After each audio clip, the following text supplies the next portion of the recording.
were just very ignorant and like they're not educated enough. There's no real training that addresses race, and I think that's the most important part. Where they're from might be like, that's kind of okay to think like that because that's what they're raised around, but then like when you get in a culture, or like in a place where like there's a bunch of different cultures, you kind of have to change how you think, but a lot of people don't do that. Students don't really get a chance to hear other people's stories and other people's experiences. We go through life not really asking people what they've experienced, and our history textbooks don't give us a lot of different varieties of like people's stories, and so there's just not a lot of knowledge, and when we don't understand other people's communities, we're more likely to show hatred towards them. They need to get diverse ranges of training, and because we lack in that, I believe that's why hate crimes are still happening. I found out like last week. I don't know if like the news or whatever is publicizing it well enough. I believe it has been publicized very well.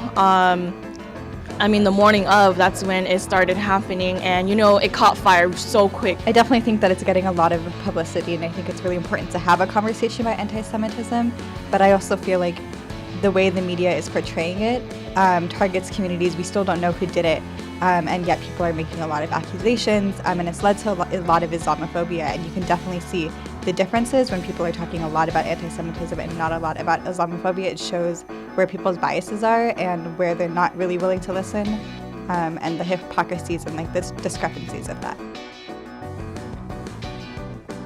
I don't think that the climate has ever seemed like a dangerous place for anyone, or like at least with my peers or my friends or anything, so I was surprised. I was actually pretty shocked that that actually happened like here. I was like, wow, like of all places, Davis, I'm kind of surprised it happened here.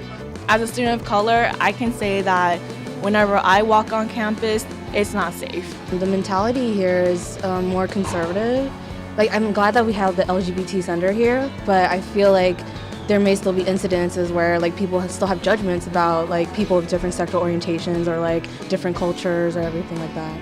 I think at this moment we're not in a very great place, to be really honest, but I'm really excited for the fact that now we know that we can't just keep ignoring this. We have to have conversations, we have to have dialogue, and I think that's really exciting for the students to know, for the administration to know that something needs to change. We need to do better about supporting each other.